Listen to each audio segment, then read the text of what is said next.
Merci de nous faire confiance pour vous informer. Mesdames et messieurs, bienvenue à cette édition du journal. Ouverture de la session ordinaire à l'Assemblée nationale et au Sénat, à la Chambre basse. L'ex-présidente de ces dites chambres, Janine Mabunda, et le ministre honoraire de l'EPST, Willy Bakonga, ont pris part à la plénière de la session de mars au Palais du Peuple ce mardi. Commentaire signé Philippe Mouvoupi. La rentrée parlementaire de la session de mars au Palais du Peuple, comme à la coutume, Christophe Mbosso, président du bureau de l'Assemblée nationale, a fait une allocution sur les différents points d'actualité du pays. Dans la salle congrès, certains députés nationaux ne passent pas inaperçus.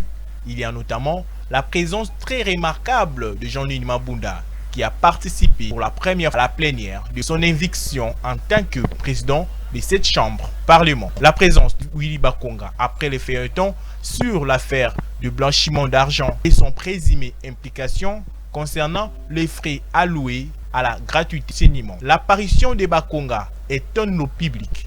Cet élu du FCC, après sa sortie de prison, a basculé à l'union sacrée de la nation. Cependant, l'on constate que le siège de Jean-Marc Aboun était vide. Signalons que au Sénat aussi, il y a eu la même cérémonie. Guerre en Ukraine, le secrétaire général de l'ONU, Antonio Guterres, a martelé sur les retombées qui troublent le monde dans les aspects politiques et économiques, tout en appelant à la fin de cette guerre. Commentaire signé Chali Sunda. C'est une guerre entre deux pays, l'Ukraine et la Russie, mais qui peut étendre ses limites à la face du monde dans les jours à venir. C'est un fait qui ne laisse pas le général de l'ONU inaperçu. Antonio Guterres met en garde toutes les répercussions de la guerre livrée par la Russie en Ukraine. Il l'a dit au cours d'un point de presse dans lequel il a déclaré, je cite, « L'Ukraine est en feu et le pays est en train d'être décimé sous les yeux du monde. Nous devons faire de tout notre possible pour éviter un ouragan de famine et un effondrement du système alimentaire mondial. » Fin de citation.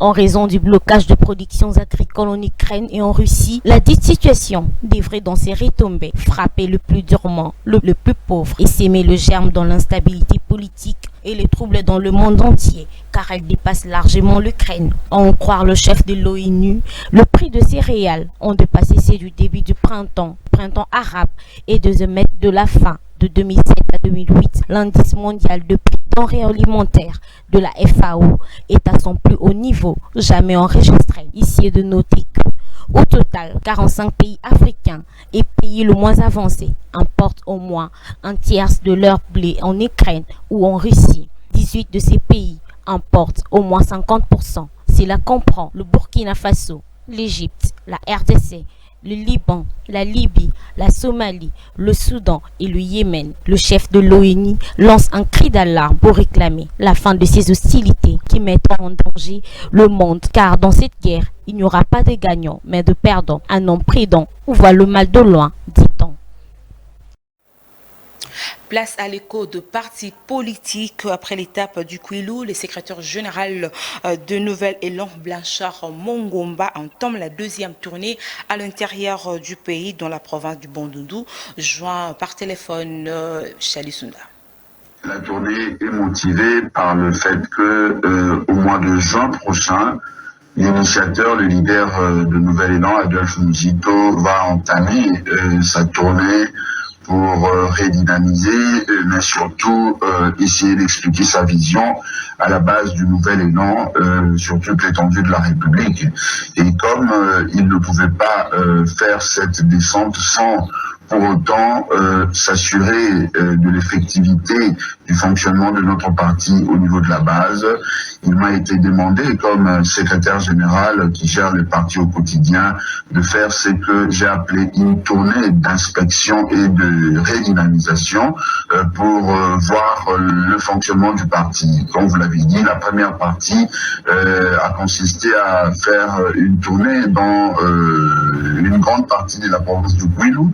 Il me reste à la fin de ce mois de poursuivre les territoires de Bagata, la ville de Bandundu et la province du Kwango. Par la suite, on va poursuivre vers le Grand Kasaï. Donc voilà l'objectif de cette tournée. Le premier message, c'est d'abord d'expliquer de manière succincte la vision d'Adolphe Muzito et du Nouvel Élan. Deuxième message, c'est de préparer notre base de la population aux prochaines élections. Leur demander de rester prêts pour les prochaines élections que nous voulons libres, démocratiques et transparentes en 2023. Mais également, le troisième message, c'est leur annoncer la tournée imminente, comme nous l'avions dit, du leader de Nouvel Élan sur toute l'étendue de la République. Parlons autre chose à présent. Insécurité dans l'est de la RDC. Au moins 52 civils ont été tués dans une attaque perpétrée par le rebelle ougandais ZADF dans plusieurs agglomérations du territoire d'Irumu dans la province d'Eluturi. Ces attaques ont eu lieu entre dimanche 13 mars et lundi 14 mars. D'après le coordonnateur de l'ONG DH, Convention pour le respect des droits humains, Antenne d'Irumu, les assaillants ont pris d'assaut ces agglomérations au tard dans la soirée de dimanche 13 mars. À Apende, ces combattants étrangers ont tué au moins 15 civils. À Oto Mambere, 19 civils. Et à Ndimo, 18 autres personnes ont été tuées. Lundi 14 mars, ces villages cités précédemment se succèdent sur la route nationale numéro 4. Les acteurs de la société civile de cette contrée condamnent de tueries en répétition dans cette région et plaide pour l'intensification des opérations militaires dans la zone devenue épicentre des ZADF. Et il poursuit les opérations militaires doivent sérieusement lancées dans cette zone. Ces bilans est encore provisoire. Notons que les autorités locales ne se sont pas encore prononcées quant à cette information. Les acteurs de la société civile des 6 coins du pays haussent les tons suite aux actes à répétition causés par ces assaillants. Jean au téléphone par votre rédaction Mireille Mirembe à Deler depuis la ville de Bukavu. Suivez. Nous nous réveillons ce matin et c'est la triste et horrible nouvelle qu'il y a eu un énième massacre à Irumu, 52 civils tués à moins de 24 heures à plein état de siège. C'est tout simplement révoltant. Étant donné que la nouvelle société civile congolaise Coordination du Sud Kivu Nord avait proposé, au vu de massacres qui persistent ou même s'accentuent à Irumu, de reconstruire l'état de siège en les laissant dans les territoires où se passent beaucoup d'atrocités. Et c'est le cas du territoire de Beni pour la province du Nord Kivu et le territoire d'Irumu pour l'Ituri. Nous osons croire que de cette façon-là, les efforts et les moyens seront concentrés dans les deux territoires d'Obeni pour un résultat remarquable. Nous en appelons donc aux autorités civiles de mener des opérations urgentes dans Irumu, devenu aujourd'hui l'épicentre des ADF, qui, paraît-il, que ces ADF circulent librement sans être inquiétés par nos forces armées congolaises. Donc, une enquête urgente est à envisager et de maintenir notre proposition de recadrer l'état de siège dans les territoires où il y a plus d'atrocités parce que nous en avons marre. Nous en avons marre. Les Congolais ont trop pleuré. Les Congolais ont trop souffert. Les Congolais aident chaque jour, surtout nos compatriotes dans les territoires d'Irumu et dans les territoires de Beni. Nous en avons marre. En société, après avoir connu de grandes baisses en termes de chiffres depuis plusieurs années, il s'agit bien de la SCPT ex-ONATRA. Martin Lukusa Mpanou, c'est le nouveau directeur général ad intérim de cette société. Est-ce qu'il va améliorer les choses? La réponse dans cet élément de Eric Makantou. C'est seulement d'abord le chef de l'État, le président Tshisekedi, parce que vous savez que l'ex-on est en train de traverser et nous traversons dans une période extrêmement difficile. Il y a une crise sociale à grande échelle, les travailleurs qui croupissent dans la misère la plus noire. Et vous savez que c'est grâce au président de la République, par rapport à la redevance logistique terrestre, à travers le gouvernement de la République, le Premier ministre et le ministère des Transports, le gouvernement avait décidé de prendre en charge pendant 6 mois les salaires des agents. Et c'est ce qui a été fait de septembre jusqu'au mois de février. Tous les travailleurs actifs ont touché leur salaire. Aujourd'hui, nous avons des nouveaux mandataires.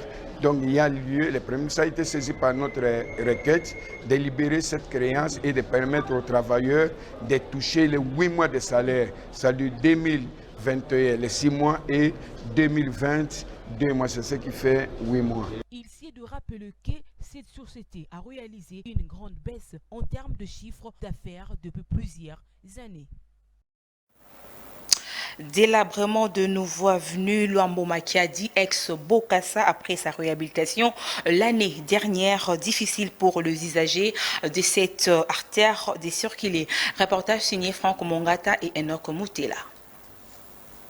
L'avenue Lambo Makiadi, ex-Bokassa réhabilitée il n'y a pas longtemps, elle est de nouveau délabrée. Il est difficile aux automobilistes de circuler. Et un autre problème, elle est aujourd'hui un marché pirate après la fermeture du grand marché de Kinshasa, appelé communément Ozando. Au croisement avec l'avenue Commerce, un autre problème, les motocyclistes font la loi en bloquant la circulation. Il n'est pas facile à marcher ces côtés à cause des embouteillages. Selon le major Tade Kangeni, commandant de la police de la circulation routière rencontrée sur les lieux du reportage.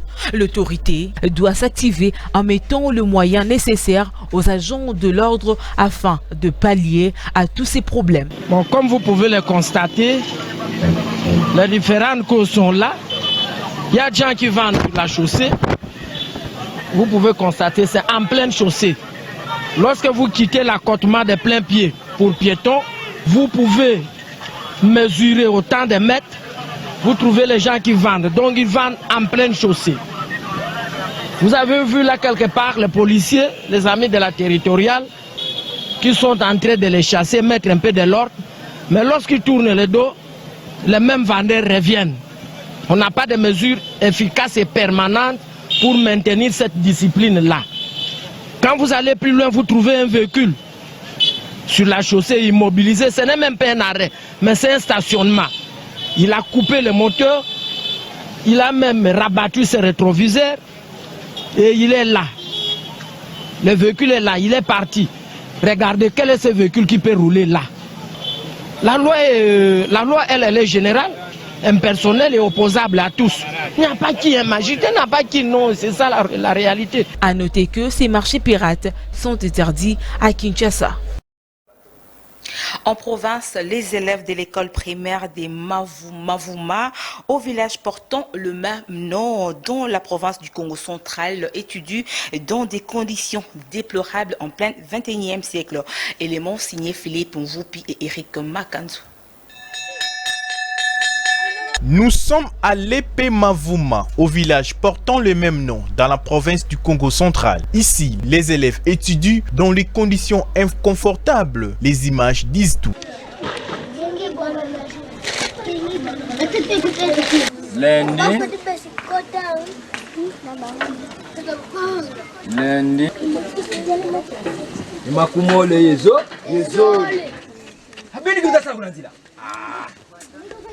Pas de bons bâtiments, pas de bancs et non plus des tableaux. Pour face au manque de ces outils très importants pour une école, ils utilisent les tiges de bambou secs à la place des bancs. Suite à la carence de ces sièges de fortune dans d'autres salles, les élèves sont obligés de venir à l'école avec des morceaux de briques. La tôle peinte en noir sert de tableau dans une salle de classe remplie de boue. Cet enseignant lance un cri d'alarme.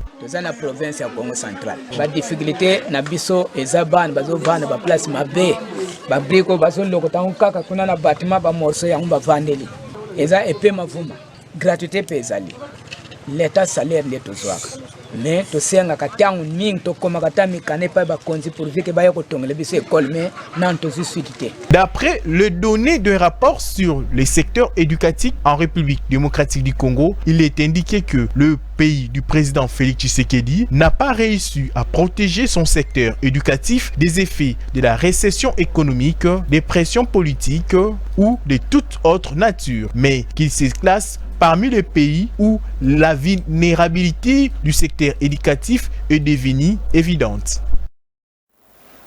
Et puis en sport, le karatéka de la ville-province de Kinshasa ont célébré la 3e édition du challenge Maître Washino. C'est dimanche 13 mars au stade de Martyrs de la Pentecôte. Reportage de Enoch Moutela rendu par Philippe Mvoupi.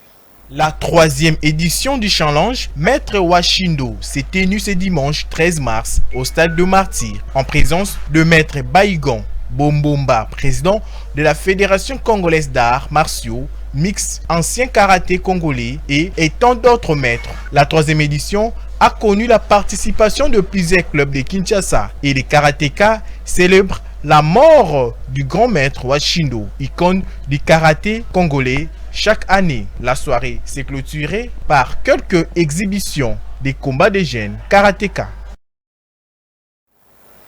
À présent, dossier du journal, Bruno Aubert, ambassadeur de France en République démocratique du Congo, a été reçu par le président de Ensemble pour la République, Moïse Katumbi Tchapoué. Suivez. Très heureux d'être aussi bien accueilli dans ce temple de l'action politique et grand honneur d'y être le premier accueilli. Vive la démocratie. Des mots inscrits par Bruno Aubert, ambassadeur extraordinaire et plénipotentiaire de la République française en RDC, lors de sa visite ce lundi 14 mars 2022 au siège du parti Ensemble pour la République de Lubumbashi, où, accompagné de son personnel essentiel, il était reçu par le président Moïse Katumbi. Visite des lieux ainsi qu'échange de travail ont été les activités principales qu'il y a menées, avant de se rendre à la découverte de la ferme Futuka, où les 289 km de route l'ont conduit dans un vert dédale de maïs et de soja. 220 tonnes de maïs partent d'ici chaque jour pour couvrir le besoin local. Il a également visité l'abattoir moderne de la ferme avant de s'attarder sur la Katumbi Football Academy, où il a découvert le travail en profondeur effectué sur la jeunesse du pays. C'était l'occasion pour les jeunes académiciens de lui présenter le trophée du championnat junior de l'entente urbaine qu'il venait de rafler ce même jour. Il assiste à quelques classes en cours, dont celle d'anglais. Welcome in Congo and welcome Futuka. Une séance d'entraînement ainsi que la visite de quelques installations de l'académie plus loin, l'ambassadeur Bruno Aubert confie. Ce que je suis en train de dire au président, c'est que c'est remarquable, c'est très impressionnant. Nous souhaiterions pouvoir voir la même chose partout au Congo. Non, très impressionnant, le niveau, le moral qui règne ici, la qualité des équipements, de l'encadrement. Je crois que le président donne un allant moral à l'ensemble qui est transmis à l'ensemble des équipes. Très impressionné également par mon compatriote, l'entraîneur. Et je vois que ces jeunes ici sont formidables, ils sont dans le sport. De discipline du corps, de l'esprit, beaucoup de travail sur le mental et en même temps ils sont scolarisés. C'est ça qui est remarquable. Travailler dans les classes, des classes de maths, de français, d'anglais. Une réalisation tout à fait remarquable et impressionnante. Ce que je souhaite, c'est qu'elle fasse école et qu'elle inspire d'autres. C'est une vraiment très belle réalisation et qui a l'avantage de donner au Katanga de contribuer finalement à l'autonomie alimentaire. Nous avons été très bien reçus, j'ai l'honneur d'avoir été le premier à être accueilli dans ce temple de l'action politique, ainsi que j'ai pu l'écrire. J'ai dit qu'il donne un allant et c'est lui qui certainement instigue le moral général qui anime toutes les activités. Cette grande visite s'achèvera par la minoterie Machamba, située quelques kilomètres plus loin. Il découvre ici le produit fini de tout le grand travail effectué en amont.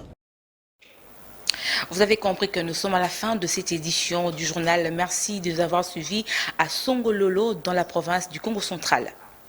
Mesdames, Messieurs, cette édition du journal est terminée. Au revoir.